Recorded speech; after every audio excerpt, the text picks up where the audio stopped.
Olá, bem-vindos a mais uma análise focada. Hoje, vamos dar uma olhada bem de perto na estrutura da Conab, usando o estatuto social deles como guia. A ideia é entender, primeiro, um pouco de onde vem o dinheiro, algumas fontes de receita, e depois, o principal, como funciona o órgão que toma as decisões mais importantes, a Assembleia Geral. Exato. Vamos começar por essa parte financeira, né? O estatuto menciona fontes de recursos próprios, tipo vender bens que a companhia tem, rendimento de aplicações financeiras, essas coisas, e também operações de crédito, doações. É a base que sustenta tudo, né? Entendi. E depois a gente mergulha direto na Assembleia Geral, que está lá no capítulo 2º, é ali que o poder se concentra, pelo visto. Começamos pelos recursos, então, rapidinho. Claro. O finalzinho do capítulo 1 lista isso.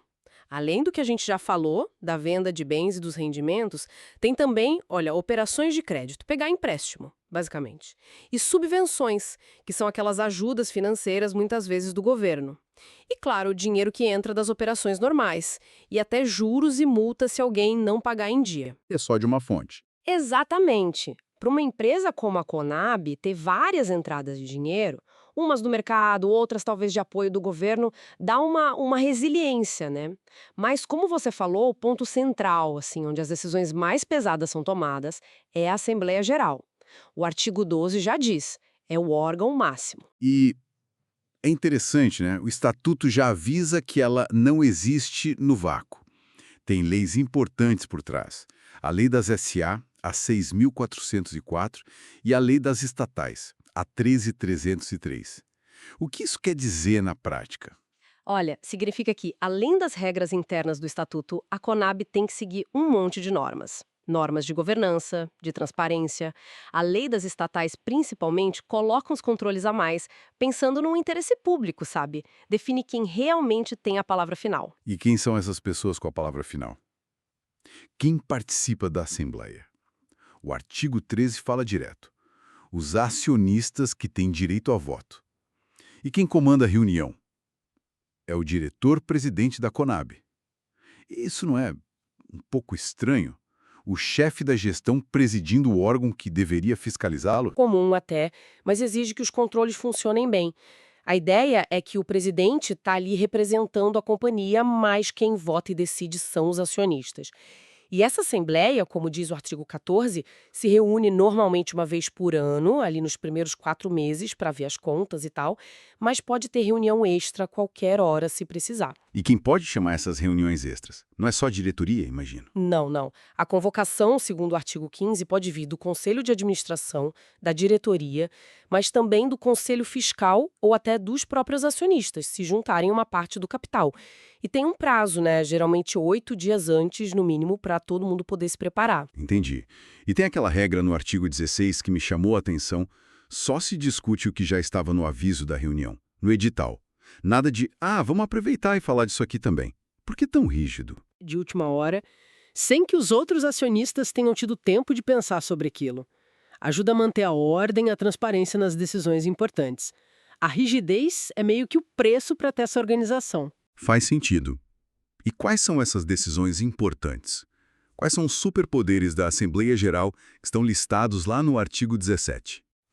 São as decisões que mexem na estrutura mesmo. Por exemplo, alterar o capital social da empresa, aumentar ou diminuir. Aprovar a avaliação de bens que a União, por exemplo, usa para colocar mais dinheiro na Conab. E decidir o futuro da companhia, se ela vai se juntar com outra, se vai comprar outra, se vai dividir, ou até se vai acabar, ser liquidada. Nossa! E, claro, mudar o próprio estatuto social, as regras do jogo. Ou seja, a Assembleia define o tamanho, a forma e até se a empresa continua existindo. Mas tem mais coisa, não tem? Não para por aí. Não, de jeito nenhum. A Assembleia é chave na governança do dia a dia também. É ela quem elege e, se precisar, tira os membros do Conselho de Administração e do Conselho Fiscal. Define quanto eles vão ganhar e também os diretores e o pessoal dos comitês. Aprova as contas que a diretoria apresenta todo ano. Prestação de contas. Isso. E decide o que fazer com o resultado. Se teve lucro, distribui dividendos. Se teve prejuízo, como cobre. E um ponto bem forte. É a Assembleia que autoriza a Conab a processar os próprios administradores, se houver motivo. Uau! Realmente é um poder enorme. Vai desde estratégia lá de cima até fiscalizar a gestão e decidir sobre o dinheiro. Exatamente. O estatuto deixa bem claro o poder final sobre o rumo estratégico, a grana, a governança, a fiscalização, tudo isso está concentrado na Assembleia Geral. É onde a diretoria responde aos donos da empresa, os acionistas. Então, para a gente amarrar aqui, vimos uma empresa com várias fontes de receita buscando, imagino, estabilidade. E um órgão central, a Assembleia Geral, onde os acionistas mandam nas questões mais críticas, seguindo regras bem definidas sobre como e quando esse poder é usado. Perfeito.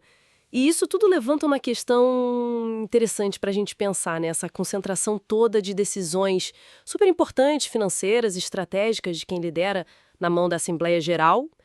Claro que garante o controle dos acionistas, principalmente da União, que é a maior acionista, mas será que isso não atrapalha um pouco a agilidade da Conab para responder rápido às mudanças do dia a dia do setor agrícola, do abastecimento?